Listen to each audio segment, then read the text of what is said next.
pathian thu ilongai thang u Psalm number somkua parukna chang saria tangin pathian thu ilongai thang u mitina chitin reng te u lalpa chu pe ula lalpa chu ro puina le chakna pero u lalpa chu aming ro puina chu pe ula thilhan tur kengina biakin hung chung kotlai ta chuan local ro u o thiam hlim moina in belin lalpa chu chi bai bu ula leilung lu zong te u apa khu ro u nam tin zinga chuan lalpa chu dala athu di ro u lalpa ma chuan ani chu local don ani leiro rel turin na local don si a khovel hi fel takin ro arial sakanga mitin te chu athu takin ro arial sakbokang amen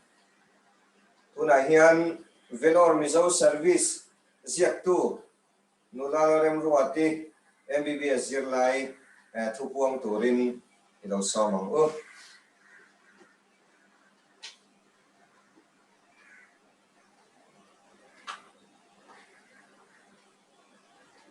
in velor mi infoma lo infom zong te in zabain kan lalpa iswa khrisang in tiba in kanin khom shai tu kha kan chaplain riven la biak sang apachau ani a chan tu turin nula kelerin pui MBBS zirlai ani don ani tin thushil tu turin tangwa salim zo than puya Krista siam thale na team speaker ani don ani anchunga hianin he hun min man pui the hi velor mizo service committee mingin long thu kan shil bokani so ni le inkhom program lo ngai thaila kan shai tu tur hi vel biak sang apachau ani anga tin chan turin tlangwa la puya ani dona tang chu han kan initiative mena tuna chuan chan tu rin pui MBBS student no somang u pathian puthiang him ilongai thang u ko shat them u chete a Philippi khwami te hena tirgo pola le khathon bungli chang rukle chang sari pathian tu thiang him ilongai thang u enga ma mang ang su u engkima chungchai le dilin lom thur shil tel zelin indu na te chu pathian hena shatirin omjok ro se ti chuan pathian thamwan na reru reng a shat sen lo khan in thinlung le in ngai twa na te chu Krista iswa a chuan aven sakang che u tin kolasa khwami te hena tirko pol le khathon bung thum chang som anga changa som pasari tin Krista thamwan na chuan in thinlunga ro re ro se chutiang ni turin taksapum khata ko in nireng asin lom na chang shebok ro u Krista thu chu fin na tin reng in nangma niya omcheu ro se fakna hlate pathian hlate tharau lam hlate a inzir tirin inzil ton ula thinlunga khongai na nein pathian chu hla sak ro u tin inti apiang chu thusoya emo thilti a emo ama zara pa pathian hena lom thu shil chungin lalpa iswa mingin tivek ro u ti thleng ni se athu kan siar tel pan kan zata man som sakro se amen ilo chungchai mu olalpa kan pathian du tak min hmangaya min enkol tu vuin ichol ni te tam takin min shwai thleng le a nangma beho turin hun thatak te min siam sak le a kan hne nai om tlat awangin hne na lom thu karun soe olalpa I thu kan chiar tak ang khan kan ni tinuna kan ton le kan din huna te lalpa mang ang mei lawa lungai mei lawa nangma a chuan intulu talalpa nangma a chuan lomna kan hu zok zel theina turin min zir tirin min puyang che voina kan thu soi tu tur tlangwal salim zo than puya po pun thatak te isiam sakai hne na lom thu karun soya athu cha kal tlangin lalpa puina lo ngai thatu zong te thara hun khatin na ni bola kan sa in min sak thar missionary भएर जान्छु दार्जिलिङमा हँसुदा खरा गर्छु Chipui lem wa ngal nat na le si twar to chung kwa zong tel pa nangin vengin ompui tlatla abik takin la pa puin ya hian padang puyan akal santak achu kan sharenga lalpa Hindu an country. chung kwa ni na chuan ikhamwan na le lalpa I ompui na du om tak chu lo thlentir zelang che kan in khom hi ikuta karun in koltire hengte hi kan lalpa Iswa Krista min kan ron dil che amen.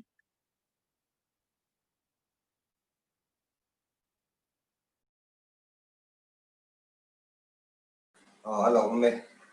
chan tu rin pui te ani ko Mizoram lo tangin online class an ne ya te tu na chuan no pang te he na tangin pathian thu chang ngai tha anga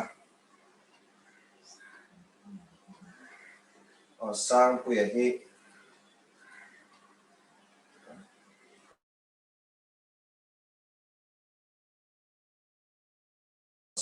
sang pui kha a on tel ve bok the chuan an mali om la mun atang khan lo so ole Thiên Chúa ngài sang u sang number za pathumna chang khat pachanga chang o kanun na lalpa chu fakla ka ko chunga om zong te u ahing thiang ning chu fakro u o kanun na lalpa chu fakla athil ti chat zong chu thei su ani chuan I kholo na zong chu angai dam china Lakata Insu China Mil Neina Lena Nate Kumti Chincha Nika Chu China Titai China Chuti Chuan Ikairo Nasu Hui Amasiam Kamin Aom China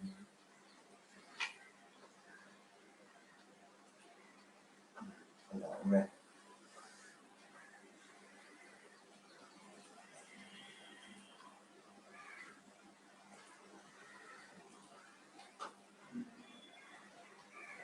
la kan sakmain kan tunai borok tang pui kan soi nga chumi zo chuan pathian fakla kan sahawanga kan sakzo chuan voina kan speaker pathian in min pek ahun taka pathian a cherin kan thia a salim zo than puya pathian khongai na wangin pathian in akmang hle maya kan chang thei ve hlauh maya along khop mai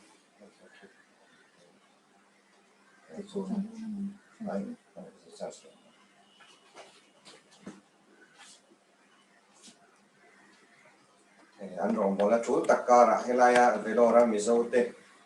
le velora omme te poni theya in velor kalchin mizote mun sanga mizora matangte in khom chin te nena pathian tu cha sei tura pathian min pe ka wang hian kan lom hle ani kan siang khan hei kan tu lai velor kalchin bo ro khi khove lampang thir chuan ipik khop me mi kan tlem si mi lo tam po ni la in chim huk thei lo lai silen lai lo ni bok nen hian ipik zong ngai tua chuan ipik khop me in pui thei si lo in pui ngai si din huna velor dam lo kalte zinga hian heng din hun hi silen lai hian to kan omang em ti hlau thong taka kan hlir lain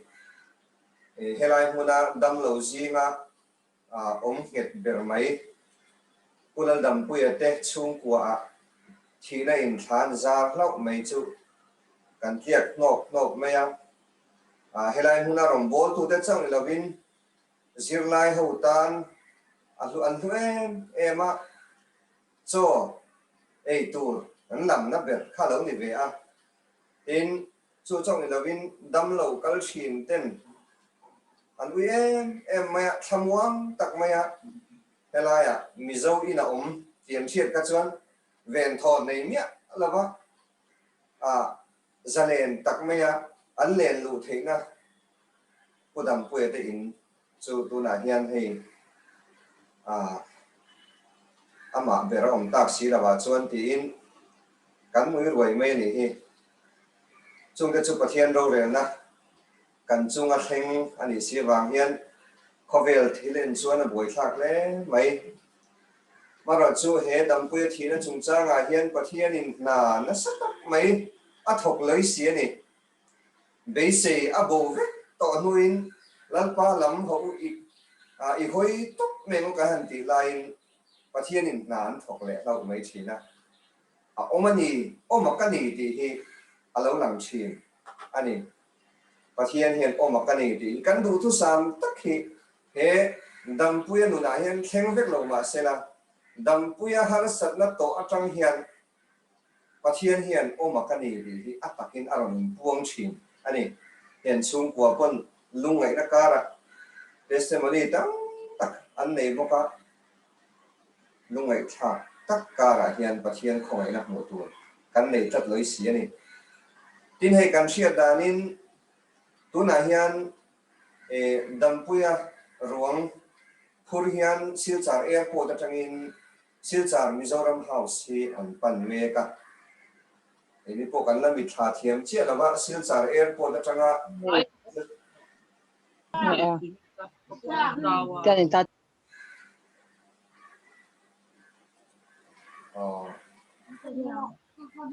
lại chỗ cái này mấy chỗ rồi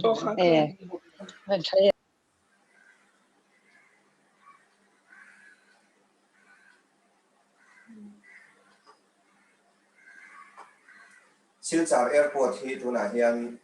ruang hian pan meka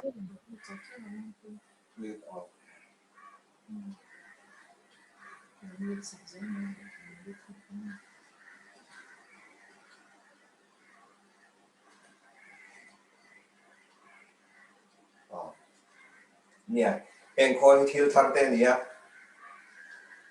kan khoi thian tor lo ni pona om veke kan in thil zel me don nia siam lo ti lovina achan chu mic khalo on pal kha ha oma khom te kan ti boi za bang ti lo wangin siam lo ti lovina kan thil zel me don nia thil thar te ni wang hian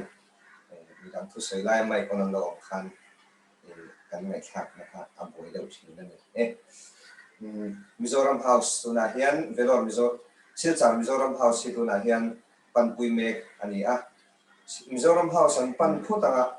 chumi zo chuan engkin ngen omdon ti hi anna shelawani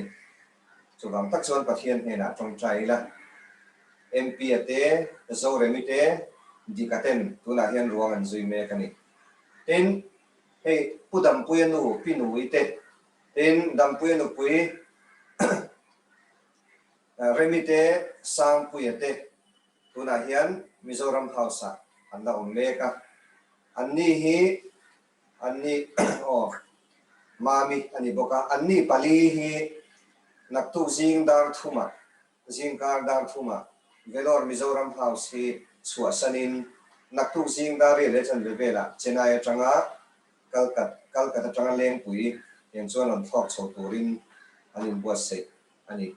chu program kan an sei hi ta sela engkim pathian kuta inda angai zora ni chu kan tun lai din puna hian chuwang chuan pathian hena kan tong trai hi poimun ka hria a chuwang chuan tuna han kan om hun thewa chung din hun te voina kan in khom bo ruak te tin ni lai ni a hian velora om me upa f dal ro moya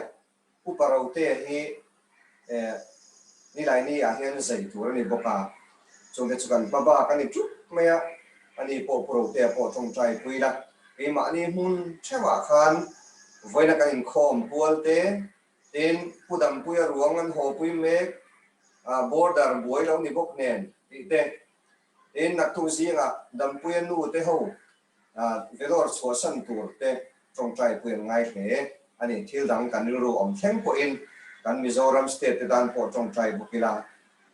chumi zo chuan hla kan sanga kan sak zo hian kan speaker kan som chum zom don ani pathian hena kan om hun thewa khan ti tak sakin lo tong trai ang lalpa kan pathian min ko ngai tu tun huna hian ilam kan lo bela ilam kan lo khoi le mai ni lalpa kan pathian khoi takin voi kan in khom hi iro puinan kan lan thar le a lalpa thu soiro ichia le ngai thae kan tiang khan hein khom mam hian olalpa idu zong chu min sir tir le la nangma kan ring tok la ni poin nangma ring tok thei tu min bua sei la iro puinan kan hla ne lalpa thu na hian dam puir ruang po hi mp te ho ne silsa Mizoram House pan pui me kani kan chong chai lalpa kan pathian lalpa chu mi zo chu ning tingin om don po kan chelo ikuta kan hla lalpa mitam takin ikuta hla na ikuta kan hla thang le edam puya serious tu thleng po hian athi tu thleng po hian thilmak min ti sak thin I omani ting chia tir thin lom tho kan chil che ni una ge po hian lalpa min phongai tu an kal kong kal zel tu ra hian lalpa thilmak min mu tir zel do ma in lom tho kan chil che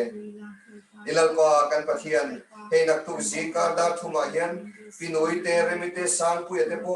velor so sanin nak tu zinga chenai tangin Mizoram lam pampan turin en buat sei pokani anni program song po hi ikuta kan plane dinalpa ni lai ni hian hei velorami puro te po zai turin en buat sei ni CMC ya ani fo kan tong trai sakra la nang nai en kolai buat sei ya no king taka ti damli the tu kan tong trai sak ani damlo dang mangang dang te pon lali su krista khoinan hu theinan kan tong trai saka lalpa iro puina atharimin mu tirang che lalpa ti thiam kan ngai na bin ti thiam la choisan kan ngai na hian bin choisan ang che kan ram lalpa Mizoram tan kan tong traya unai Mizoram mi pui tele Mizoram sarkar shoi tu te pon lalpa min hongai tu nang ma du zong rilu thiam him kan puta kan state har satna theng me ka hian nang ma khongai na kan mu thiam the turin na thokung chetin kan som thar le che lalpa voina kan ti le se pura hian kan ne nei omani ti min sia thar tir fola ifakla kan sak I thokan ngai tha ko le kan ti le zel tur pang hian I omani ti lalpa min sia thar tir le ang che kan lalpa Isu Krista min chu I hena kan di le amen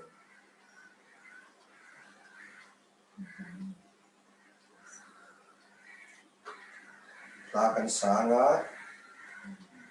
kan sak zo hian som nan ngai lavin salim zo than puya kan speaker hi kan somanga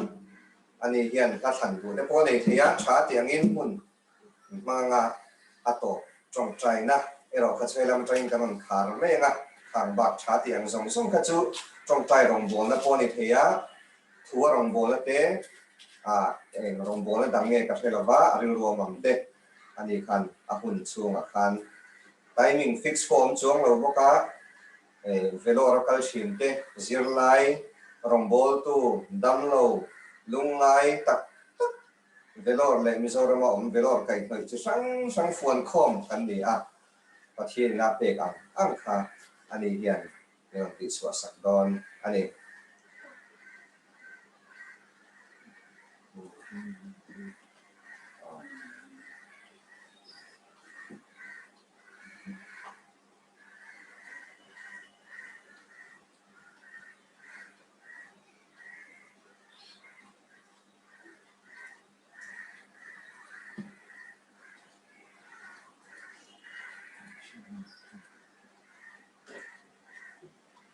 van hun ro pui bangai ram khi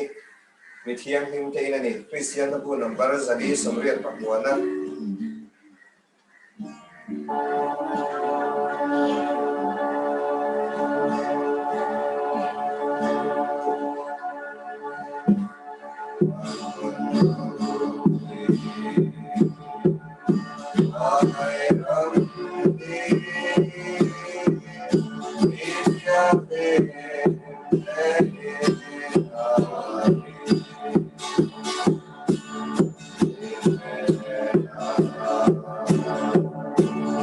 Amen.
chuan kan speaker salin lo tham te lo som chun jong halang le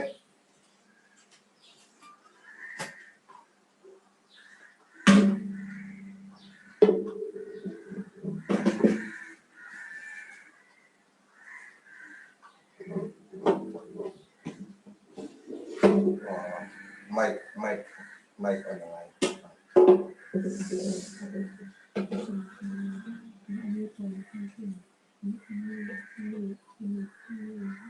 Men så thêm thì con. Thế này Alo mom. Pulal biak sang apa suau. Sung ko. In om le me ya. Kena nupui nei ve hona. Nupui zo ke dekan gitar perfese.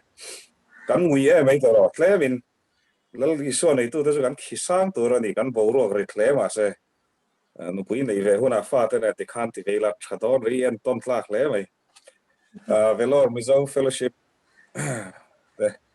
Lal iso Krista mingin si pai ka buk sewa kalom ma velor kalau fiat vetan hitsu Bangalore ka culturemin sang ni palikum dei khan karon kal ve trepa khoi nge tila Mizoram atraka kal to reng reng hitsu sightseeing tour hitsu nan kal hian ka relova cancer kal thalo ti damlo inen kol na mun nga hian kalo da to ba velor hanti hitsuan ka thian pa na hian kan soi thina hmanlain Mizote hospital alom khulai khu chu velor khu chu hospital lian pui hi kan lo ti thina ka thiat pa hian kan ron eng zong in kan ron sai de hlek ani chu chiate in lo to ka poi ka ti a pulal dam puya lunglei kidney failure le ange covid-19 te ni a in ngui viau ang ti po ka ringa hatlam bo ruak po engani bik lova ei kan veng chol mun po nechin lokhan ei kan WhatsApp group a kan ron post le ano pang pakhat lo positive vele bok vai curfew an ti bok border anin khoile do no monin ti bok kan boi no ya tin pulal dam puya chungte naktuk lama hotur te po in pik viau ang ti ka ringa atopa hi chuan tero hun thalai songa rongbol tu ten kan lo au dupa pulpita tangte YouTube TV tangte po in tun hi in lamlet hunani nakina lungai huna omdon chung huna chuan lalpa kan tile don thosi kan thatlai zogin na thu kan oi thadu lova kan ei ruwa kan ti kan au dupa khipa thu soi ve khia kan ti kan ka ei lo thu soi hi ka ei lo zong takani tia chiat kan han ange kan han to ka boina kan han to rup chu olalpa ilam kan ron hoye ti hian ni le zelani chu wa chuan tun hun khir tak hi mal somna kan chantir hlau thei chuan mi van nei ber kan ni ti khani chu hindu tele muslim tele buddhist sa khozui tu ten an nei velo ani ni zan chu kan deputy speaker boru ka ritlu tu ka WhatsApp video en tur om reng sia mi zo tlangwal thi sen chuak zoi an zor lai te aril ro tot lu tu ka zan ria min han tong trai pui te biekina ka han kal pui le ke po chu ti ma tong trai po ka tum chuang lawa ni iril ro tot te chuan ka puyang cha ka tia ka han tong trai ta ze me ke ma zo hei vo in ni theng ta hian amak lu tu ka thlamuan na mak deuh mai ka dam hoa ka tim ho te ni zana ka thla an thla ka muan vele chonga lalpan thil mak taka ti don lo ngoi reng ro ka tia naktu ka hian kulikon west ko frana camping kan nei zui dona camping hi kan thul mai engem a buai vakanga curfew te hin puang mai engem kan ti lai in hei boruak te po adom lam zel apan karinga chu la li suan nei tu te ani engtin nge thamuan na tiktak kan nei theyang kan ti chuan kan ngai thla fo to tam tak chu pian tharna ni kan sual te sim te hi ni kan thil thalo ti te sim hi ni ani lo chuan hlau thong reng kan oma thu oi lo lai piang thar box si lo lalpa du zong ti lo reng ti in ria lalpa lam han hoi chuan ma ni lama in thlashun na om si eden huan bo chiat na ang chia khan ma chuan adam le pathian chuan leng dun thrina ma sen han bo che chu kha khia oma khia om hi chuan pathian hi naya harani piang thar thazet mai te zun han in zeu hian in kho man in thla da nga la tong trai an thla da nga la an nun hlui an let le zung chu ti bokin sexa han thlu zeu te ke te poni tho han thin chiat em han trong kam na deuh te han nei le chang te kan nei thrina ko nau te hanin khak ve le chang te kan nem hring han ni chuan ti hen kan han vin deuh thop te hian trong trai te ka hre thrina ni chu jeng tin nge pathian hi kan lamaron hoyang ti ani voini hian simple gospel deuh si reivak loin soi ka tumanga ka enge pathian hian testimony hi min pe ka testimony te po ka soi tel zelanga tin nei pathian khoina zara ka mar na te po adam chhoutran viawa ngai thla ka ti hrom deuh ten tia zoom kal tlang hian min ron som na sa thrina april thatop vel tang khana zuala ain thlashun om khop maya hritlang ang deuh hian ko oma kain nge ti hian nge nap hi ka nga mel hi ka ti kai ka zak ve tho ma se lalpa tan kan mual pho teng ho mai ka thu cha zok ngai tharo se ka ti so ma zat le min lo inang lo te wa lo oma ni pon min lo thra thiam don ni kanin hana tu so chronicles bunhi na nisina pulal biak sanga ron atong trai na changa aron lang zok maya kasar mun karon tum kha kathak dei zo ka nge katia lal je ho safata a chanchina tangin o kan pathian atia an chunga ro rel don lom ni mi chu zo zai min ron be tura lo thok te chu atia ngor kan share de ufat vat anga het akan shortcut zo ati ngai na reng kan she bok hek lo ilam kan lo hoi mai zo kan ni ati ngai na reng kan she bok hek lo ilam kan lo hoi mai zo kan ni edom ne na nin do na an tam zok sia ti ngai na a kha si lo tui fin riat ral surya chakin an lo thok boxi tu na kan issue nen he an khop mai ti khan hazanan tamara an om to a an tia tin lalber chu hlau to sia lalpa zong turin in peta ti kan ria mi puite ho judai rama te chongai turin thu te an han pe a amangang a thon thu toy te ni chu achunga le ram chunga boinan ron thleng thut chu tikhan pathian an aw ta topani tiang chi hian mi hringte kan mi mal nu na po boina hi aronom thrin ani har sat na te hi ronom thrin thi na ten min tlak buak thrin chu ta chuan keima nu na train han soila kan han piang thar tir vea ho ka hlim chho khop me ko hrana po hen kala lut lova sang ni som panga chho te kha keima hian ka hlim ema lalpan nun thar min pe veta ka te baptisma po kala chang lova tikhan ka hom omna chuan voluntary work rang deuh hian thingpui te ka zuklum ve tikhan ka zuk omni leng ve thina kanin khoma nuam hi ka ti ema nun thar ka nei chu a zu in buk thin kha nun chetak nei khalal isuan a khongai na min han pe ve kan han dong chu kum khat ka pian thar na chi sang ni som paruk march tha enge khati hun lai khan ka om dan shrim kha ka mi hlim dewa tuna po hian mi hlim zia hi ka pu deuh rawa ma se hey speaker turten lalpan min han ti ta thut chu lam hi kan biakin lama ten ka thul ta deuh riawa in tuai thar ka ngai ve khop me lam lama te hian chu ti chuan ka u an ron thi thot mai chu ti ngai na wang khop mai kan van mang ang taksa prama thi dei boxia Vienna Austria khuan UNO athoka ka testimony te lo ngai thato YouTube lama te chuan in lo thawanga chiang zokin kan soenga fo inia hei pulal dampuya chung te an oma in thla te alo muan theinan pathianin thina tanga mal somna engkima chantir da kan ron soi sok tua midang nun atanga soi vak ai cho tiang chi hian lal ang chi hian ke po ka chunga har satna aron thlengani piang thar lal isua nei tir kalane kum khat apum deuh chi ti ni ka pian thar ko hrana kala lut lova ka lut trep to ko hrana baptisma kala changlo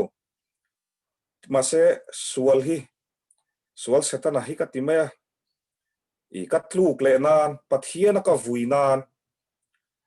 chutiang har sat na churon thlen thutani chutiang tok har sana tokin omem thi na kherlo tuna angai thtua hian dam lo na te fapa fanu feldu mi lo te pasal zurui reng te hei tiang hemi man ruwa mang hian pathian chuan har sat na mang hian min siam thata tum thina min pian tharti ratum thina mase mi hring hi zol nei Jeremiah lo soyang te kan thin lung hi chelai le dera ni na hi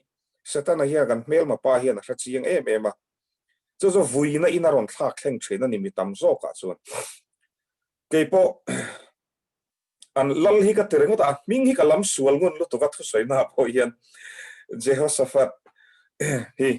an lal ka ti ngai lo tha thiam mei to dia thenzo la mon ne ka sar mona ming hi ka soi fu lei thei lo an nui dur zel me ke ma he kan practice thina hetiang ang ming har deuh hinga ti ngai nei mon le lal jeho he kan ti mei do je mun le ti ka te an nu ya za zuala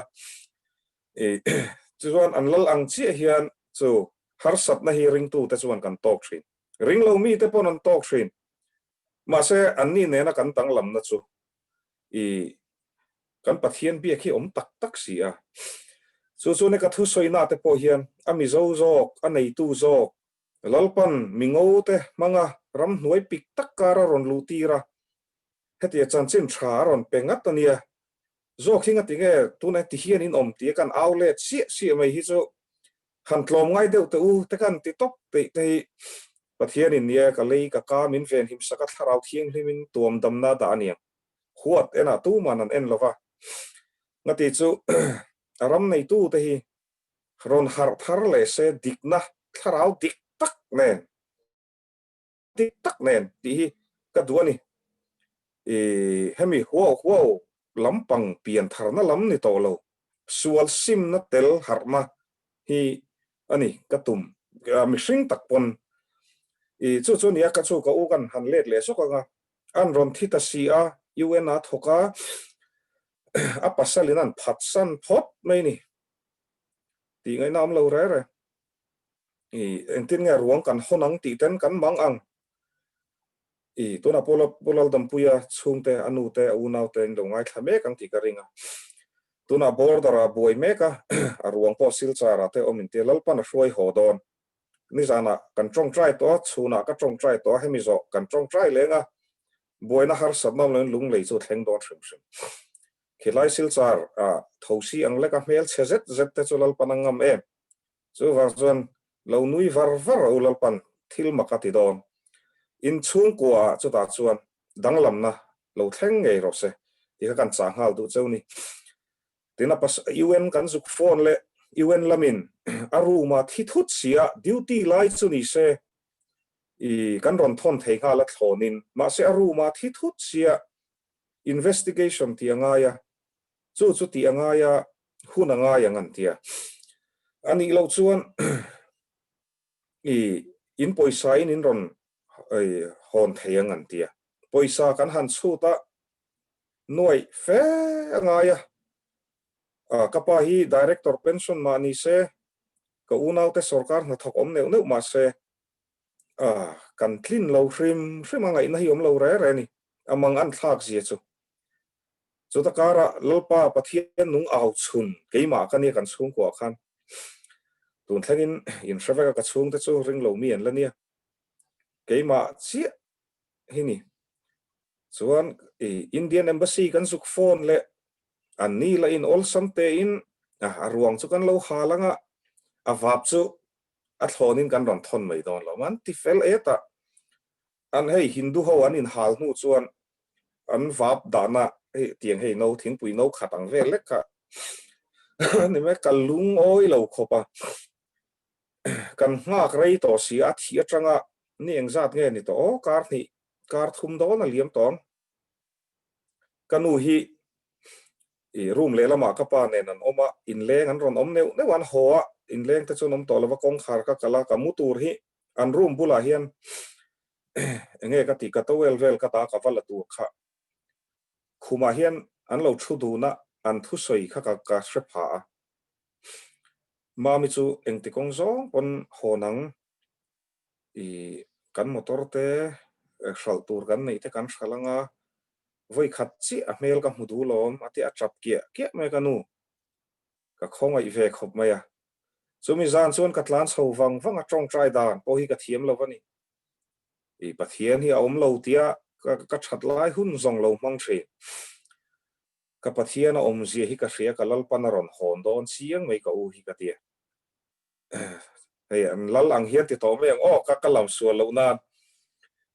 lal ang chi hen lal pai lam karon hoi mai ani ka ti ve top ka u ruang hi eng ti kong zo pon ron hon ro ka ti ka cham thiam dan chu ano pang chia khop mai chu atilang tu chu pathian nen kan in kara hian zai vak angai lo trong kam thiam du po angai lo trong trai thiam du po angai lova thin lung zong a trong trai hi lalpan angai tha thina aron chang thina ni ti hi sa tharangu chu ni eng ti kong zo pon ron hon ro katia mak de mai April ni so an ron ni ta thi chang chu na rei to khop mai sang ni som paru call kan dong ta hlau maya elfie kan ya aron tia ming chu hey selfie akan s khape ula elfie ni chu lawyer kan ya I u nen hian kanin hresok soka kanin hriat dan chu I u hian permanent citizenship Austrian citizenship alalova kum khata hian kum khat top ang permit hi aron la thrina visa ani chu akan hriat thiam dan tu chu kum khat permit ti mai tang chu ta rang chuan kanin hria a thi lai vel khan good friday chho vel ani sia easter sunday enge khatiang bor vel ani sia office atagin chol kala hei karon office le chiat chu vo in zinga computer ko ona ko on chu IU a thi ti hi ka chiar ta arangin an ina kavatlan pheya thenom ten ni e mani khan a thi an lo tia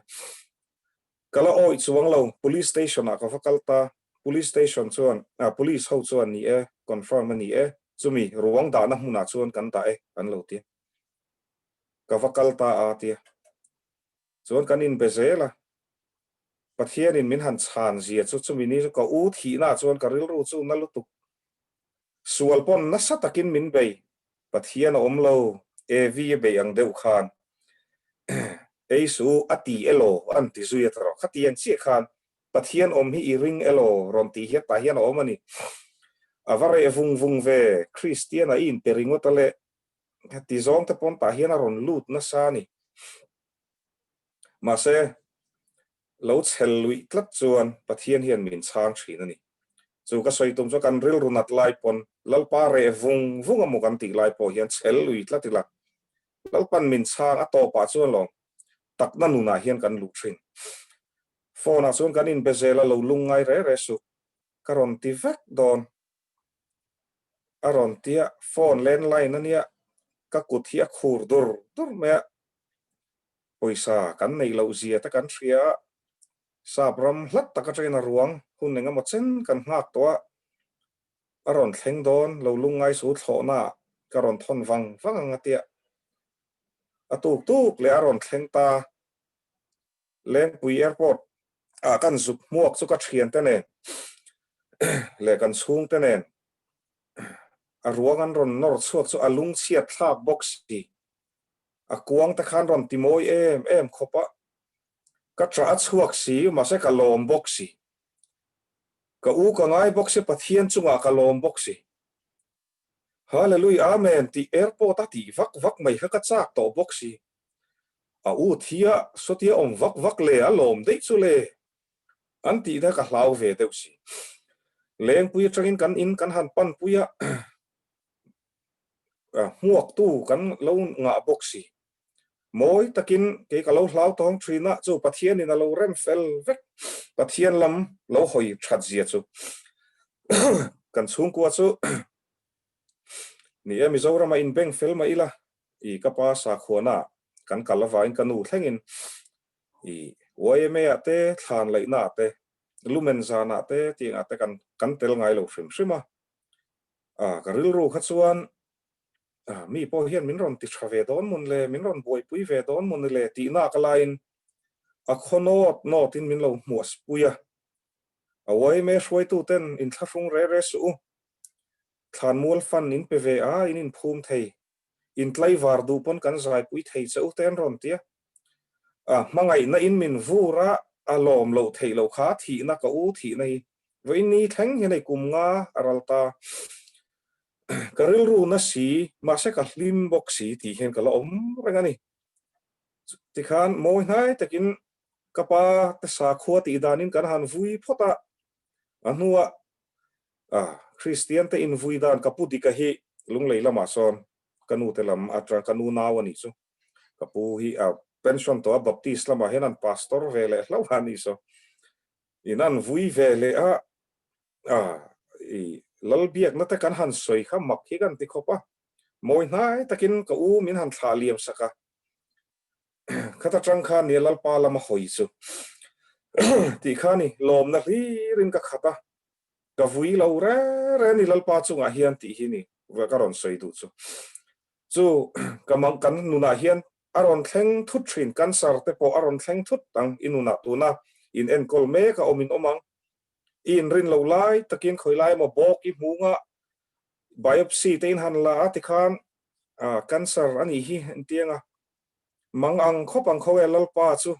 hei tuna anin do tumna ang deuh hian tuifin riat ral surya tang chuan an ron thok chua ka ti an ron thim mup ani hmel hmel ma ho hi ta hian lal jeho safata tiang chu amang ang hle ni ngora zani na ka bai ha ton ming hi ai har lal nun mo ya ti po kan soi the enge moni le kan soi sual je chu le ti kha ni amang ang ani thu soi kara her han nui le te uzau thre ne la tha ti khan ani po mang ang motang maselal pa laman hoi chu lalpan ang tin nge cha he in do na hi in be ngai lovang atia za hlau su la zam hek su ti dei mai ni chu kan ti tur lo ni dera tuna kan surveya om mek te velor lama te kal thalo om mek te enga monat na khir tak wanga om mek te mang ang em om te he ka cha du chewa lalpa lam hoi mai ro ta chuan in fiala ka kal mai thei ni ti hi zo wa chuan lungai bik su mania HIV positive kai HIV positive howa thu ka soya ta chuan ngatinge in dom kun reng ngatinge in ngui reng ni in kai na chan chu in om dik lo wanga ni HIV kai zong hi sual wanga kai an ni mi lo ti chu kan ria ma se kai ho kha 6 month dik lo wangte drugs share needles anin share wangte le van doina wang vio liu I ten ni hlomani an depression te an neya anxiety ten neya I Christian intisi in hadam na reng an nei lovani ta chuan ma sa chuan ke chu thu hi ka soi pop maya in la piang thar lo hrim boka in tin nge thamuan nen chanang lema chan theilom Christian chu ani theilom masela li so nei tu in ni si lo chuan enganga mang an na har sat na in chu garon thleng chu Hindu pa ne in dang lo hrim kati an nui po zalavang speaker berchu thamuan na thu te min han shrilo min hau hrep chu le ate ka hau po ni lova ma se he ngai tu ta che HIV positive kai bok chu positive nat na I om diklo na zong kha ngai tu chuak la lalpa lam hoila piang thar la han thi bok la van rom han kai bok te HIV positive hi itan chuan mal som na lo ni der don sin HIV positive kai mi lo cancer free hrisel pathian lam hoi du mi lo van omani khovela hian pat mizo zinga nge po pathian om lo tia Facebook ate po hey ni zana te po ka chiara ka engo mitam takin Facebook a pathian thu anron post supa lalpa min veng himang chete comment pakhat ka chiara ta te chuan pathian hi kan awa om tak amun le mi hring hian kan ti tur chu ti tengu zuk sa thlum vek tengu ti moni comment kha ka chiar zeuni chu tiang ta chu kan omani chu dang khoi angai om he har sat na wang hian pathian pik he COVID-19 na wang hian pik ka in thada pha vek ron ti ten oma he ka team member pakhat te hi oma ni zan ma sa chu ni na kati ka din martir et ot boka tlangwal pui ma ni se kum som ni pariata ni veto in ka fa pa anga ka nei ania ka vin hrepa ka hau hrep in thada hi ka ti ma kan ma mo lo hrim ka vo hrep meng ja bultran le ro kan in tia min ngai dam ro ti doi khati khopa in khal de hi kan ngai em te hi ka ti to ni ka che dan te chu alal isu alo khop mai ma se chan hem han ngai tak chuan lo ti ve mai hi ol ani chu tiang din huna chuan kan oma nat na nei mi lo zun thum nei mi lo ya thoveng pathi thu in khom po mang ve thei mai pathian thu soi ro ti la soi ve thei zek tho an ko thana po chan vo nei ve tho chung ta chu kha tu na khu sil char lama vai mi zo trong thiam de ko chowila ni lai thu pui te hi va hong ro cheng sa ka peng se ti la a hong ve thei vek chiar liam puat chu thei ve mai Sunday school zirtir tu te po pian thar lo chuan ka tia thu di ka ni boka dot lom viau po hin lo thu di khilo mila khri kan thla muang mai lalpa hi kan lamaron hoi mai chu nia Sunday school zirtir tu ni po khoi mo hetlai gur khalinu mi zo tong thiam deu local te ti la kha he mi fachiar chuak ro chon no pangte engeng mo thrilla to pa thu tha thrilla to kan ni mai ti ve thei vek chu mà sẽ chút tiền mình sinh cho căn tâm này, cho vào trong tu na inat na, sẽ ôm ti na he COVID-19 vanga depression ni lâu này na, he cancer vanga sẽ ôm ta cái ôm na ikal chat lâu vanga mo, na kum tu nang huna chon kathi dai to nga, lấy nuôi à mình phum dai to nga tia, ilung ngai mấy thầy, cà phê ta cà tu te ti ten, zong ngày tua hun to lova, tu ni hun lo mom dik takani. COVID-19 ni keipo March, April, chau khat se om hi ka ti ve khop mai rong bol da to feka zin thei si lo po na chua thei si lo na sataka sual be na ka tok boka ka thin hi rim reng boka se om ka ti si khatiang kha ka ti ve ni ma se ama be sei na nei tlat ta chu thlo hian kan thlok le thrin ni tiang che chuan ka u thi na ang che po chuan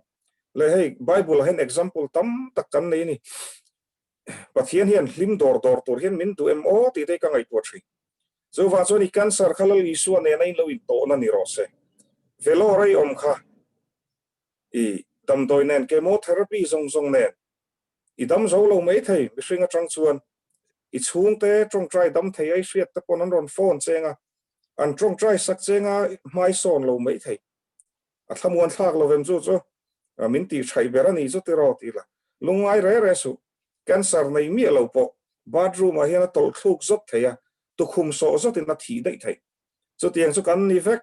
na kuma engtin nge ko mang na kum tu nang huna chon ka thi dei to ngai ti chuan tu na hei in speaker ber po hi engtin nge ko om don ka hrabi klo re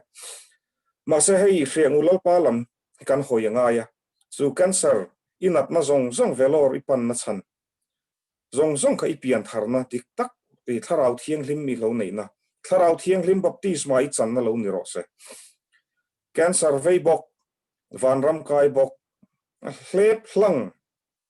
cancer free lali suan ei mi lo khrem hun kal khongi than zo kam tiani du than na chu ni a trong try tur te hian min som thin nakina lat han te kha tia pulal biak sa khan kan ban hla chalo thang mai se pathian in min khonga ya hei ka in thup veng renga ti dam na hi na sa takin pathian in min pe ve a dam lo te tan ka trong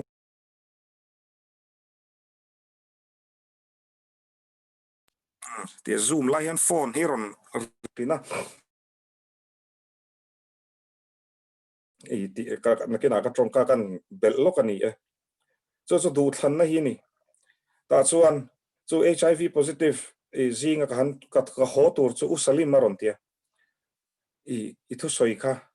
ti zong khan ka lo ngai to ngai lo re ka lo me o atia ka in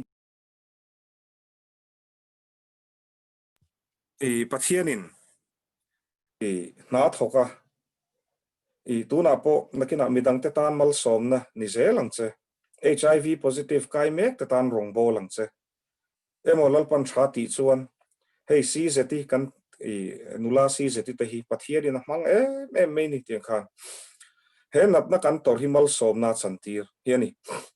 chu wa chon COVID-19 te po ta phone call kan dong na sa hei tlangwal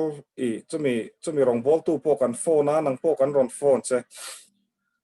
ko shana chon ke active khop mai ma se hei tun lockdown na hi chumi wa milo trong trai te ron ti te hin om dola lo chik te u katia Bible in share ngayem in fian real ngayem ti khani zo in khom active ema hemi te pani in lam sia chuan hun harsa po pathian aw har sango tang ti hi ni chu tunge lalpana thamuan thin kan ti chuan a thu oi te ni ti chu zep thu cheng lova tuna po hian inuna hian bo chiat na tam tak ilo teng lo tong ilo dai sual to nga ilo rap sual ve tong piang thar tha kan tia wang ten hei lom Christianity kan theology hi Mizoram hi kan in zirtir thatanga ema nasa ta ka tharau thiang hlemin min pola wang hian satana hian min hlau mi chong lo min ti siat to min ani piang thar kan ni wang hian kan ti sual lawang ti ngai na ani lova heng zong zong te in fia na nun hi ka soina sa chu he natna khumai om mek lai har satna i to mek lai hian lalpan tu lam nge hoi thin kan ti chuan petara na ron ziak le dei adu zong om te chu ti mi fel te tong trai na chu ti alelin thara chun mi dik te tong trai na chu lalpan angai thla thin ti kan sia ati a thuoi lo te ma mal so min an om si chuan milim be mai i te pathian in chole om na tur le ho sakna mal som chuan ama ring tu te chu min dam na min van pe don e chu dam na kan hai fo thina chu taksa ni lovin tharau dam na ni kan zon tur zo pe chu tharau dam na chu ni kan mamo ring tu te hian tharau dam na na chuan eng po hi kan chunga ron thleng se lom takhian a pom thei ni enge lima nat nai nei ve em te nei e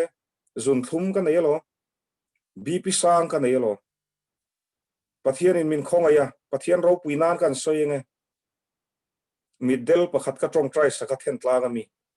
khua mule ni i ka tong trai zong te an dambi vek suang lo an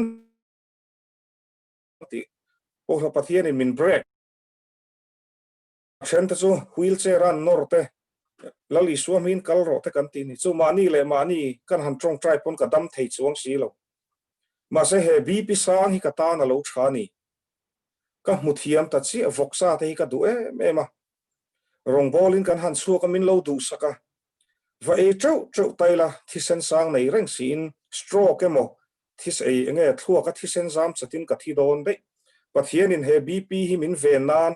a rong ka bol zel the nan min pe ni ti hi ka muthiam nuwa chuan kalom ma min pelowang ti ka hlawani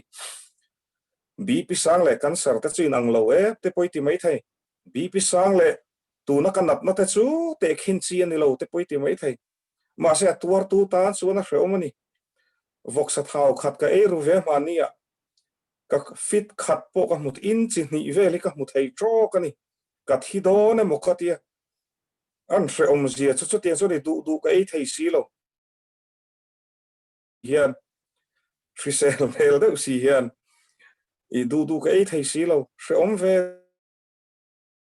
an han trang de wa thu ka soi lai chon lalpan min din puya eng tin ma ka boi lo thu bai min han bu ka thla kan lo lak pui chate ta thla min lak puya ka thlen na in ka thlen meu te hi chuan i kalung phu te hi diklo rum thin di tin mon hian ko ma hreom hi ka ti mem thin ma sa ka vui du lo lalpan i min phim khurti la ni lo se he bp hi min pelo bp sang te hi min pelo ta se chu na sa takin mi hring takin ani chu zu va in le du na mai te ka nei mai thei ni kha mi hring tak pon lalpan he bp hi mal som nai min pe dei ni thil mom te thil chalo hrim ka ti chuan ka tuar don ti ka in hria ka in sum thei pha ta ni a ming chu fucking nom ro se testimony chu ho mai thei ma se lalpa hi lom thil ho te kan ngai te hi lom man ruwa ron man thrit so wa chon tu na po yan thi na wangin ni china ka u testimony a thi na testimony ka ron soi to so ta changa thamuan na kan ton thil mak deuh chu ka chung ko ta chu Christian chu la ni mi lo pathian thil ti is the izian muta a ka u thi atang hian hei ka kumnga ka ti tro hian kanin haw le to ngai lo ka u pakhat ni se zu in ve thin tho ani hei kan ubiak sa na hi chuan a hrianga md kha ka u che kha khang te po zu in lo phana nan mang mak me kan u nau hi kan nui atlanta mate hi panga kan ni kan nui dia lai man lai in how bur thin kha kanu le ka pa te za na chang hrelowa in kok si na in sual na in thin ta kha kanin mangai ma mak te wani ti hian ka zin san do na mo zan ka mut do te hian ka tong trai sak te kha chu mangai na lalpan chu ka u thi na tang chuan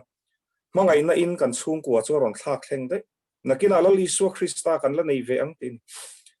zo min trong trai pui bok ula e tiang te khan nang chu ma se mi van nei tak inia Krista nei tu ini ila pian tharlo awang khan mi sual ini emo mi diklo tak ini emo Krista reng sia thil sual ti lui reng poi ni mai thei mi pathei at anula lam te tlang wal lam tein oma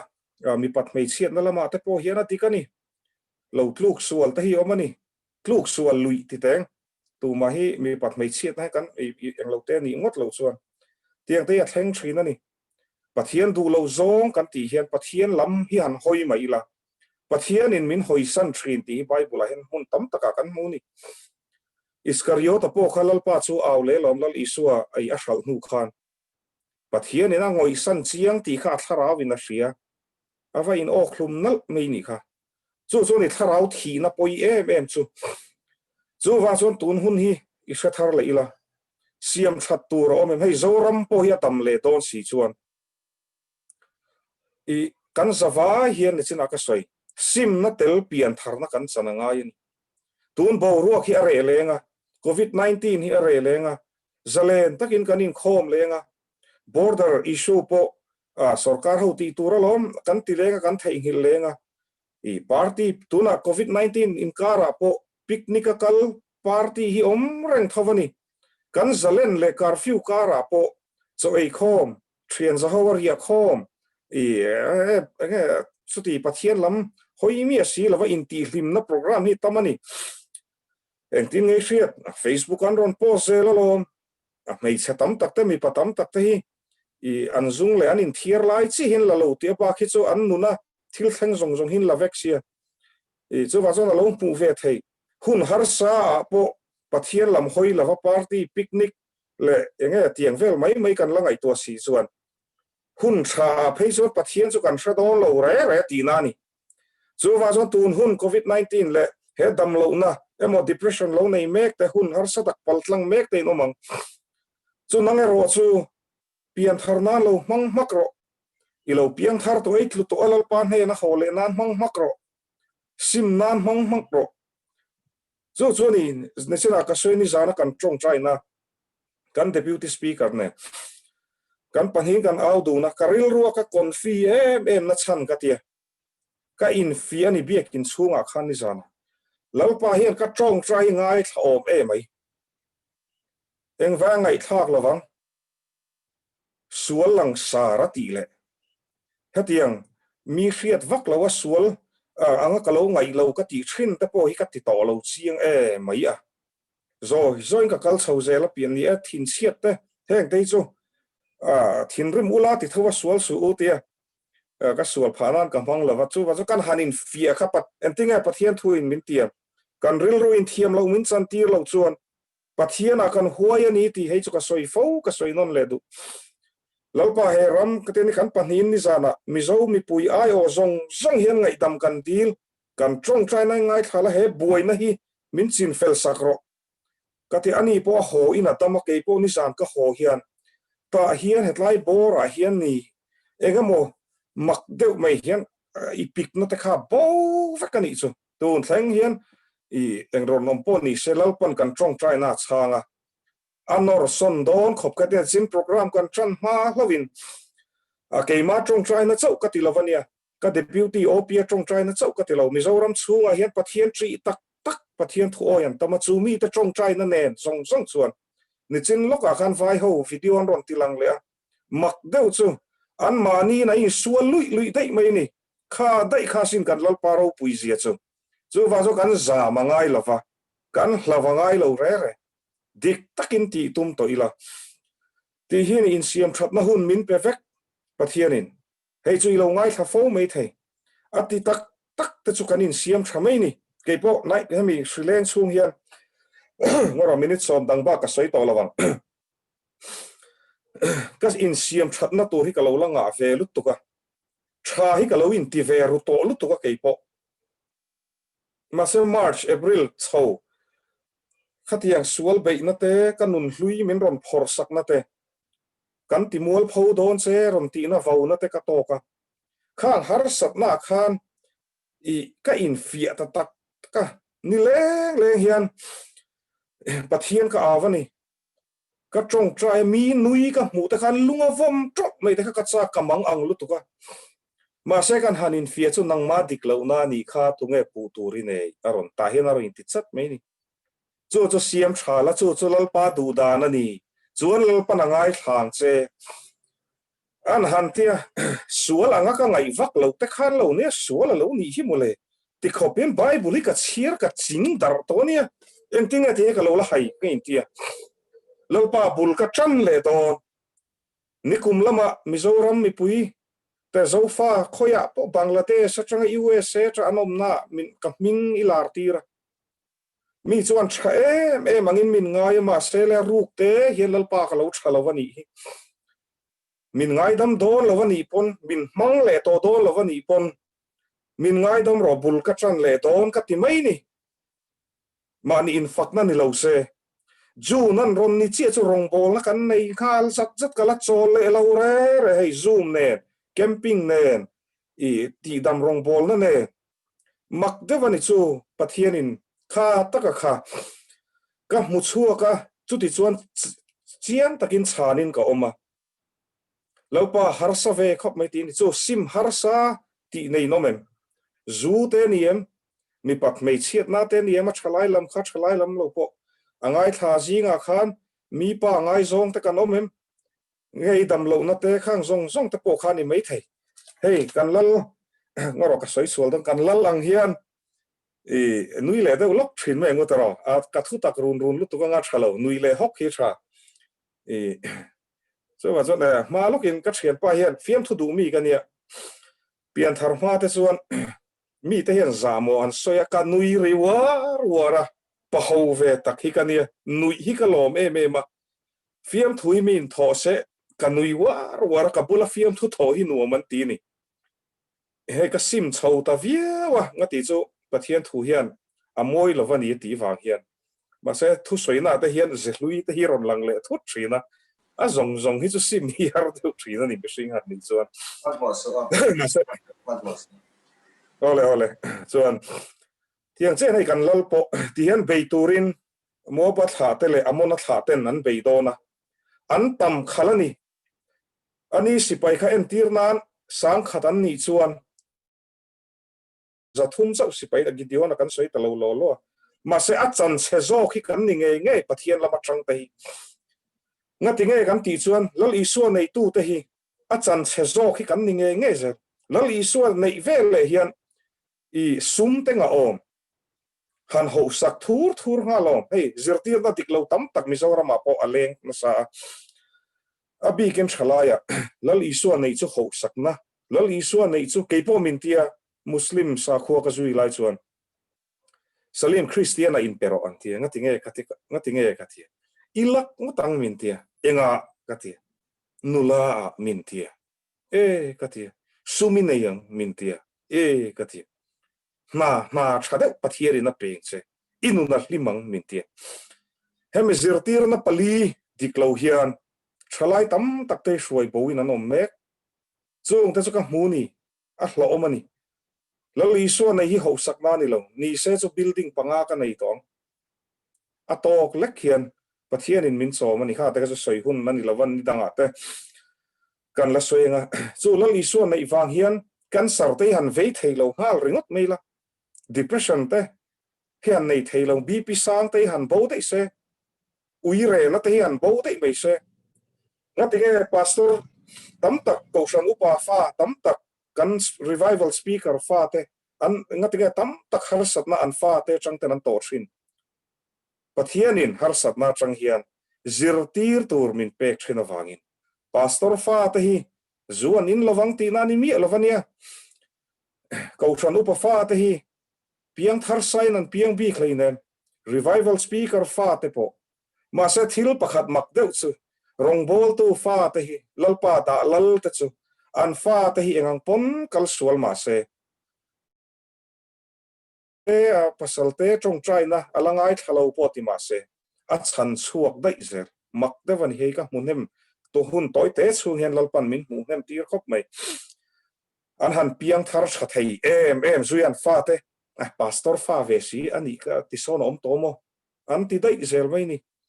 tiang khan ni chu har sat na nga tinge rong bol tu te pon kan to thin nga ti lo chu I kan to na sang kan tan cho ni tlat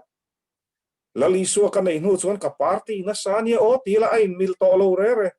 lali su kan nei nu chuan IAS kan ni dai direct in ti la chu Hindu pathian te sai pathian biang te magic thiam angin ni dei don sin chu ti bokin ke te po har sat na tam tak ka to ka lo enge ka to lo nam kar piang kan ya heti ko pathian in min han man ta ka chuan enge min lo eat sik tu te min lo ngei tu ten lo om ve ringota he vai tha speaker thui kan ngai thla ko nga ya mi ron ti pol te ril ro chu na ve do thrina sin nanga khovel chen repto in zu in su sexa thu su ei ru su te ron tinga mai zaklom ni ti lol te khati a chen te phei chon a ru khian ila musulman ru reng lo mo kan mi zo mei sia te ron bum ni tu mani lo mo ron Christian derin ti te mak de wa in be na te zana hen ka mit tui te hi tlave kok thrin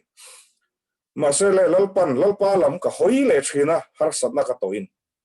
lal davida poni chi kha ka hoi le lalpan phuba lak na mun tha tak min pe lom le mole pulpit min pe lom le mole chuta kara pathian hi thale zual ka rong bol na camera in min zui ve reng tlat boxi chu tianga min lo soi tu te so anom na huna ip choi da thi khopin phuba chu nge kan let ve thin tho ni an mani va chan let wang ni loin nga ti chu kan tak zia te Krista nei tu kan ni zia ti te kan soi ngai lo wa mi hian an mu mai ani mombati hi mombati ani lo ti thei ngot lo lal trin hi motor ani hi ti ngot thei lo ani chu ni hi ni nge me ni alang mai ni chu wa chuan har sat na hi itan mal so atam zo chuan har sat na wang hian pathian an ban san thri mi tam tak kan camping ne tang piang thar te po an lom me ma tir chuan usalim ka tlule to usalim rang vamula ko om le to usalim ka tlule to usalim ron ti hi nom thrin ani lo pa ka rong bol ve nei om zia om lovani mo ka ha ve na te hi sumo hnunga ka in so ve chok ka kholat ta ka wa kala thu ka wa soi ve na te an tluzel si te chuta ni ka chong trai sak tam tak ta chun damani pathian in min ron nge pathian ke chu man ruwa ka ni maya a then tam tak phu ngoi an mel en po phu ngoi pathian thu oi ma ka hriat te po an dam chuang lo nimin po min ron phone ai ebena zara train kan in la chuak don ipi min ron ti ni kan lain humi lo phone ka chong trai sak salim ipi chu hei akalta aron tia chu Krista ral khata pon u naw kan lo ni dei me kapi kati kalom khop me pathian in ta chuan chan na min pele a pi hi ka ot ve ni kanu nu hi aboral ma sia pi hi ka nei ve lowa ka thian te zong hian pi an nei a an pi te hian an duat thei sia pi nei ve hi ka chak hi ka te pathian hi ka dil ve thina pathian chuan tuna kan ko fran kal tlang ten pi tam tak min pe chu ni mina ka chong trai sak ka pi chu hei pi chu kalta aron tia karil ru chu na si ma se ka pi aron ti te chu in ti ta ka ta ni chu ka pi ni chu ka ti ve mai ni lom thu lo sei ro aron tia tiang ta khani chong trai na chani chu wa chuan har sat na rong bol na hian ka tok na sa a then te phei chuan kan thian pa pakhat khi fiam thu du ve de wani atu tei ka chong trai saka zar ko ta te zan re ate min shoya so ngei ten kan chong trai saka thi ta thawa ta chuan ka nu tei chu ron tia min ron phone a fiam thu ti ka resi lawa thu tak zetin I chong trai hlum thakalom le ron ti zan phei chuan ani pa fiam thu du ani ti ka resi lawa ka chong trai te ka khur hlok ka mit tu hit la zoi meni lalpa ke rong bol na fe hi a duplicate ani hi te ka tia I rong ka bol to dolo ka te kan ti tawa kan nun hluya ka le tanga I hrek khopang te ka te ka vau tak ni lalpa ro puinan chu du in ka omanga min ngai viewang te ka ti pathian a hian a thi lo poi lo re no pang chiang in ka haule tani ti dam na min peta sa chu dam vek se enge moni le enge ron ti dam du lo katia katlan bo san che ngai khrek khopang suala katluk san che ngai khrek khopang ka chan chu chezok nga se shrem huna kal le don mai la ma se karon thi ni chuan I min khong ai ve khopang ti khop te hian ka han vi na ni in ka background tatle min lo dang da ya mi ten ka mi wang khan ka thu soi te hi pathian in amal so ma ngai nom lo ti te pon oma piang thar vek tura khami sual bum na hi lo om ve thawani an lo piang thar bi vek so lo tiang che so enge katia lesina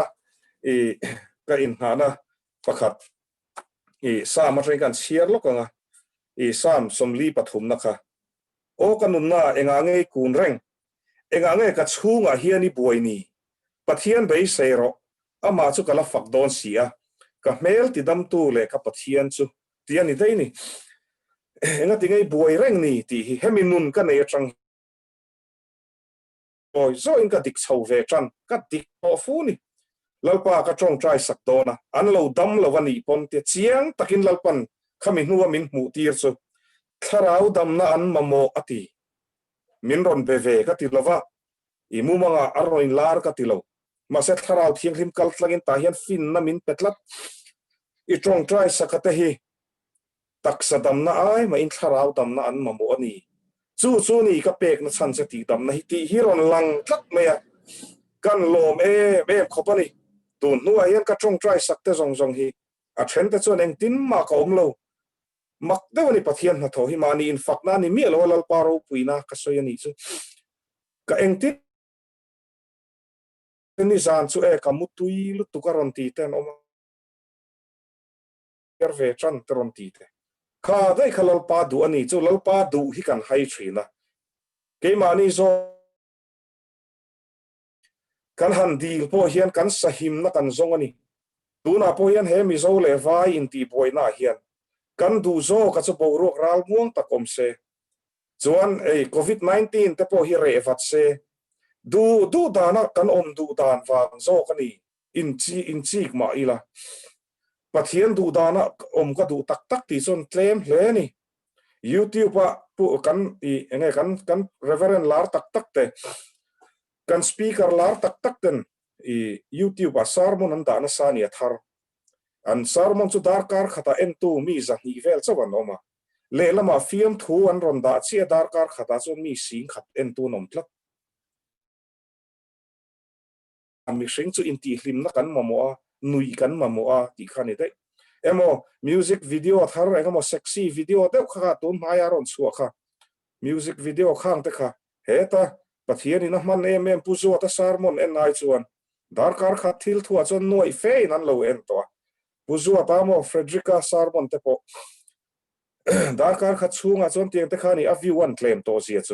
chu om zia chu he bo ruak hi he dam lo na po hi nang po in ngai tu chiang la lalpani tan mal som na van ram kong a hon sak na che ni na ka lain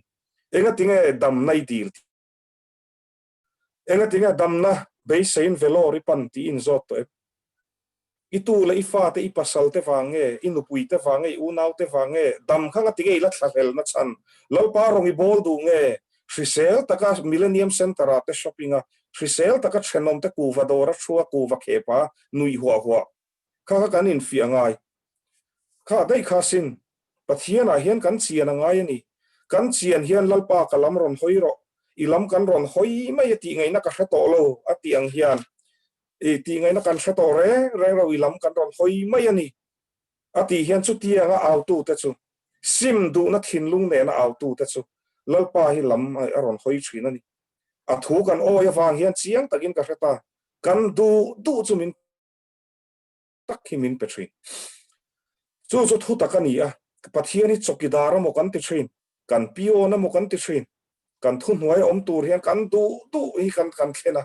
tuna point he covid 3 atang hian lalpa he lockdown lai class ka kal theilo lai I lekha ka sir thap theilo lai kamang an lai ka tam lo lai hian enge min sir tir du I chial ho hian ka ngai tha piang thar lo chuan kala piang thar lo lalpa ti a hunani chumi chu tak na nuna ni ani lo chuan nakina phe bo ruak boina te hi are le do kanga angai ang bokin chumi festival kan tinga rei ek vela kalle dum anga in rin ni zan ning in khom vele thei tho anga amo chumi rock concert am ti lenga vana pa hola chumi album release atile kalle dum anga cholni a chon Sunday school a in khom le thei tho wanga kha nun cho pol te a om nge pathian tan kanin pedon tak tuna po hian mizoram le mizo te hi pathian hian a hum hle ni na satakin eng wange ka helawa zol nei kan ilawa eng ma ka helo ma se eng mo tak hi chu om na chana chu heram chung a hian pathian thu o hi an lo la om phewani sim na tel pian thar na chang pathian tri em an om wang hian ani thu oi lo te pon I enge ha dam na thamuan na ten chan na chan tuna ka mu chu mi tam zo khi mani a trong trai a dam na te dila hi an om lo ma se mi dang te trong trai na ring tlat hi kan omani chung te chu ni kan pastor te pathian na riak thi kan ko from upa te rong bol tu te pathian na ko chuat te pon nia an trong trai sak te chu I ke te pon min ron pan ve thina phu lo te hian ka lo trong trai sak ve thina chu tiang te chu om lu tu kang ma se areng pakhat phei chu ka phone ka save dan chu trong trai sak reng ngai hi ka ti top mai ni ka ning lu tu ka man zan phei chu enge ka ti ron phone a usalim ka lu na le to min lo trong trai sak I lu na le ka ti phone hi ka vom kat thi ne ka ti ang khani a chang le ron phone enge ka ti ka benga na ti mai te ka ti ang kan omani ka ko nga na ni ka ti lal pa wa he ka lo trong trai sak le ram thina ti hi kan omani tu na po ni sana te po ron phone thu ta koi thi sena luang usalim trong trai yang min trong trai pui ro ka pik up ka dora ka ngang ron ti hlau ringot ten omani COVID-19 voina message ka don te chu tun kum chu mar sa train ka los na sa to si rama boi le phei chu ning tin nge ni don ba ka nga si ti ringot te pathian ni alang lo ra chang thei chuan lalpa lung tum lian deuh hi ron tlak tir te ti mai hi cha khum thin ni chung te chu kan ril ru ni kan har lo re ni pathian dang hi kan nga lu tuka engei dam I chak na chan van ram kai nge kha khani I thal hel na chan kan dam chak na chan to chalal pa wang tur hi ni lal Isu Krista wang tur hi ni ti hi se tharila chu wa so kei po lal Isu ka nei atang hian nun bol hlo tak kha zu du em kai lal pa ro puinan ka soyani aza thla khop mai nun hlui han soi thin chu anuam lo hei kan sa ngei kan senior chi ani St Paul sa ka u ne nan lo in sa tha em mail kan mu chu a ni reng hi a ka ti an za om me man ni chu nun uluk takin nunan mang chawa an en ton tlak me ma ke ni ve ti han por fa pin lal pan min han ko chuaka ti han kan nia an za om ka tia lo mom ti kan nun hlui soi chu nom lo mi pat mei sia na ni mo dot soi ani mo mi dang te va thi kan ni mo ka na te khan ka rin nom lo sia te ka in mu chuaka ka sim mani mi te chuan apian tharna soka oi lo te min ti sak thrin mi te chuan le ma chang thiam hle mai te ti thrin ma se bible hrengai lo bible pola chiar ngai lo adam le mo sia chi ka ria achu bo kala frekim lo em skula kan zirvel wang mai khani ka ria o lali so kha zo ange lali so chu tu nun po ya ti boy wang hian hindu pa po ti boy tho engtin ti chuan hindu catholic school an lutira cross sa muwa boy ngal der kha tiang se lali so hian mi nun hi ti boy shrim zu in mi po ti boy reng tho piang thar lo lal pa du lo zong kan ti po hian min ti boy reng chu tiang chuan ni aba hian pathian ina man ka chapona ni lawani nakin loka ke ai thalal pana mang leang an ron suak leang ke ai mail tha hin ron la suak lo ka tia ma le da fiang thodi kha ke ai mail tha te pon ron suak ang ke ai soi thiam te ke ai nun mak sak tak ne ya pathian in man tam takaron nei leng man ruanga lu tu ka thu ru khi la nga lu tu ni ma se le man thein ka in da chumi wang cholom lal pan min man ve mai mi fing ama mo lova i ama ma tlom ngam ani ma ni diklo na pom ngam te hian tharau dam nan chang thri chu ke po ril ru ha na hian ka khat ve em thri we panic attack ka nei thina ka om mai te hi ka luak thu ta ka ril ru hi ha em ka lung phu te hi ranga khatiang te khan lol isuan min ti dam fekani ngatinge te magic in mo ni lo bible ka chira ka chong try ko thana ka in mang ve K3P a thingpui lumtu ka ni hun nenga mo chen kha ka han lal lo tak bul hi ka tron le lom hlan sira thingpui va lum ro an thol le ka thingpui lum ro ti reng ka ni tu na zon nei pathian in speaker a min han da to min da lal ve de wang chu ka ti nikum Christmas a pang bal ko na crusade ka zau chi atu kha Christmas ani lima nang refreshment lama o han ti le thau a thingpui lumtu a min da le thau khatia kan ni ve ni ma se bul ka tran lo takin bul ka tran i ka diklo na te lali suwa ka pefeka ka phurit te amana tia i ka chol ti rang cheu in phurit nen ron kal ro utia lo zuwa chuan ke po ka kala ka bi pi sang nen ten ka kala mi in lalpa min musit si ka vai ni na te min ron soi khuma rong bol ve su te min tia ti khan musit tak ten min ron chong khum thina i rong ka bol to don lo te ka ti thin ma se lalpa hi lal isuan ka chol ti rang cheu atitla chu ka ringa ka kal top a ringa te chu kan dam thin kal zel ro min ti mai ni ta chi hen kan la po hi zam hek su ati i hlau su ati tlat chu kan nuna kan nei tlat chuan kan tlong zel ani har sat na kara po hian cancer nei khalo hlim em ro chemotherapy la donem dam lo pon cancer free lo pon mizoram ron holiang ma se lalpa kan velora chakin lalpa nen karon ho ve ta ron ti dai ro kan lam ho don nia in ko fana mun ina min som don nia nasa takin lam khuang ne chu at hanom zo lali sta chuan le khata na dam doi ne nai om lai khan enge o lalpa ilam karon hoyati pa khan lalpa ka sual te ka bol hlo na te hi ka hria e in puan ro lalpa ma khan ati ngai na re ka heto lo ilam karon hoi tope ti top la ta chuan lalpa na ti dam don che ni i taksa ni lovin ke chuan i cancer ai ni tharau dam na ka du da izo o han dam la e hlim takin mitam tak tan mal som nai ni man don si a cancer po ro dam tel la chu du thu sa mani i va ma ke o min ti su pakhir tak kania ke so tharau dam na ka du pui zok che ni ti chuan ni kal thalo wanga omte covid-19 awanga hre oma omte zu wang mi pat mei char sat na tin reng ani chu lalpa hi kan lamaron hoi don chuan a top na lalpa kasima katile to lawanga har sa don ma se ka theyang min puiro kalam hiron hoi ve to ro le ti ngatila mizoram chunga mizote zong hi ring tu zong om hi lalpa hian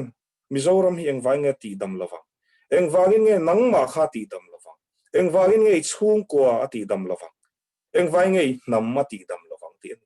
zuwang chuan kan sawa hian tu na ka thu soi zo hian eng mihring kan ni ati sual thei kan ni dai sual thei kan ni a i pathian du lo zong ti thei kan ni vek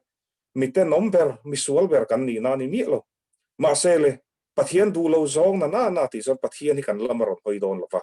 ta chuan enge sim tur kala nei enge in siam that na tur kala nei khoilai hinge kala zak ze ru mi ten min hriat pui vak si lo ma se lalpa ne na kan in kar ti nok tu em si hi ti la chu lalpa ne na han ti ma the ni zana ka soi ka trong trai zo hetlaya engtin moniron ka ti kha lalpa thuru khi arile ma soi fia thei chi poni lo kan chandam tu thuru khi chung te chu ni keipon ka ti anun thar min pe a har sadar nom zel min sudar sak zel chu wa chun nat na kara po lalpa chu fakin omro se kan ti zel thei nante boina chi le chi in kara boina chuame lai pe lalpa ming chu fakin omro se kan ti zel thei nante ka thu soi lalpan kan savai tan mal nu sop sakro se trong trai na kha tu adu tan khan ron an du le an microphone kha min on sak mai la ti khan amo adu zong kha du le ka trong trai nga so an kan ban na la kha chui kut ni mai ro se le trong trai na chu khan te kan te na man hun han la le lok mai la en tinge trong trai sak mai pang dong e bo trong trai sak na tam lo te le Aduin. Adu en report tu. on ani lo pon mo oh fo trai ngu ti topila ti han ka trong trai top mega har salo zo kang ole yo le i trong trai ngu hallelujah amen holalpa min khong ai tu lalpa ini thi ang lim jing ni suwa changa hei tun hun thleng ni tlak te lo hun le don to min om puya Sri Lanka ra lalpa boina thim kara nangin lalpa voinia te ithu soina hun te min pe a lalpa in rin lo lutukin hei velor mizo fellowship ten min ron soma chiat te an lo toka an ril runat lai tak te nia tin lalpa zoram lama te khu nang mani shrefeka min mu pui veka hemi ram in chu wanga chi le chi kan in volet phengpunga chutakara lalpa ril runuam lo taka kan om lain nang chuan lalpa man ro chi sang sangiron manga kan in khom thei nan ten lalpa hei tun lai thiam na te hei zoom te hiron manga lalpa ibiak buk thiang lim anga ang te chuan ani thei lo ti kan hria e ma se lalpa i na pakhat ma om lo ni kan in khom na hi ti hi lalpa heng man ruwa te min pe ka wang hian ni hne na lom thu kan ron soi boke lalpa pulal dam puya chung te tan ka dil ma sa a lalpa nangin ien kol chara lalpa hun to itia wangin hne nai hruai ho a lalpa tuna po hian an ril ru na via wanga nu te u nau te apu te lalpa an chung zong chu tuna lung leya lalpa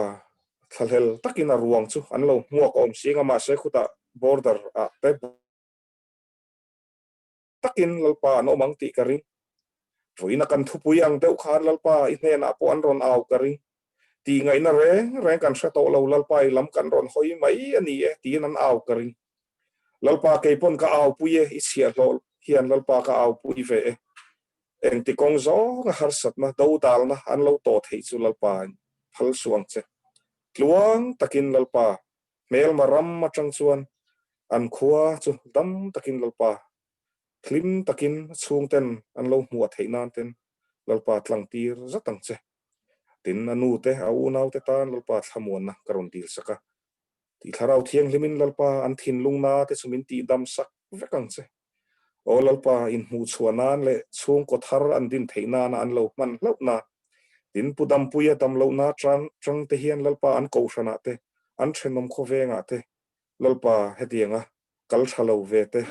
tan lalpa thamuan na thu te an soi theina an en kol laia in na tho zong te an soi theina ten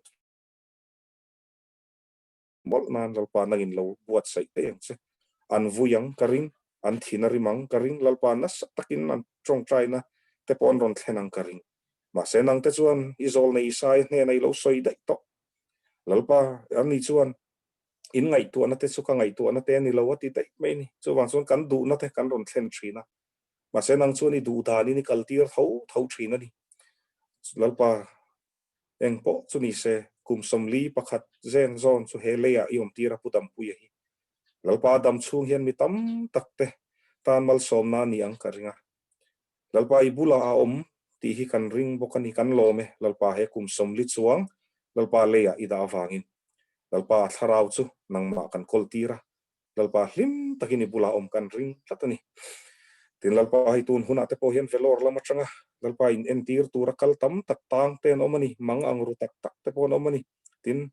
na nei zong chu lalpa an mel an pian ka hra theilo ka mu theilo ve lalpa pa se pakhat ka mu chu a thin na thalo hle ni lalpa pakhat chu a kal veila ma thalo hle ni lalpa pakhat chu hnung zang thalo ru thalo te pon omani a eng po chu ni se lalpa dam lo te zong hi i tharau thiang limin tun huna hian lalpa an tak sapum pui min fan chua sakang che khoi takin lalpa nangman la an na lai zong chu min khoi sakla tun huna hian i fapa lo li suam mingin an tak sa chunga chu hrik om ti hre om tu mem chu la li suam mingin thu ka pe a thi vek turin thu ka pe ni an hrik zong chu an na zong chu dam turin la li suam mingin thu ka pe hal pokani tin lalpa an tan chuan lalpa tharau dam na kadil sak boka lalpa tharawa pian tharna kadil sak boka lalpa rilru tharau taksa lalpa an thisen te hi fapalali suatan chak ka hawani tin keima tel hian lalpa voinia in khom ho zong zong hi kan sual te min ngai dam la kan ti sual te lalpa bos reng kan du dana kan omawang ten kan chunga hian thim maron thlengani hi lalpa khoi takin heta tang hian min chan suak tur chon kan ron aw che kan mang an na kan beidon na ruama tang ten kan nat na nei tang ten lalpa kan ron awa che ti ngai na kan hrelo ilam kan ron hoi me nangin min changang che min ron ti dam le vekang che hun thatak min pe ka wangin lalpai hena lom thu ka ron se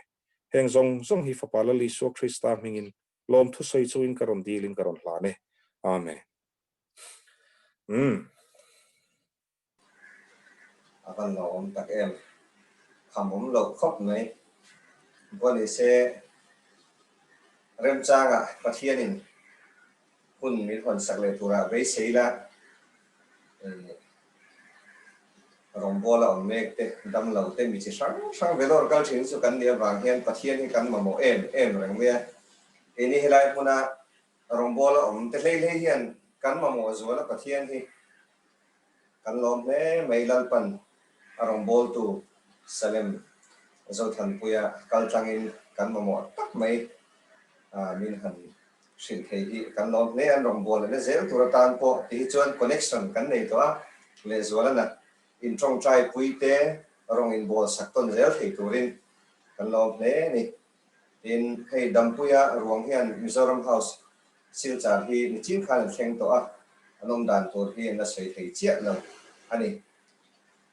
sa sang du kan om em o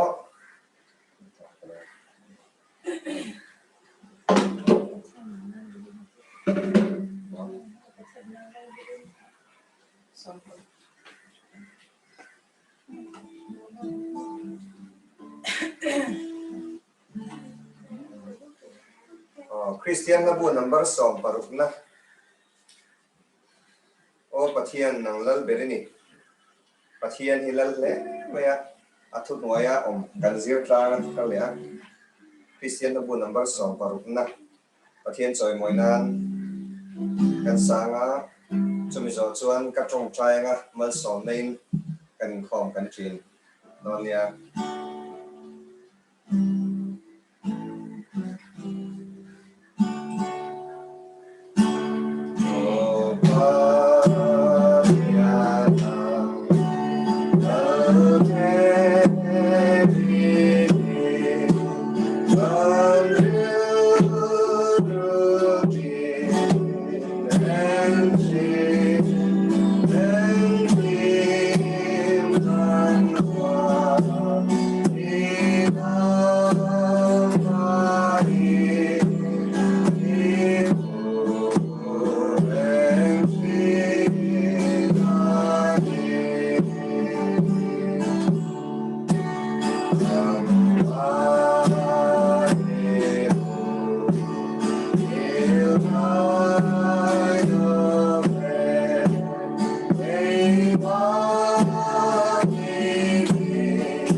Saraulam ruai nangina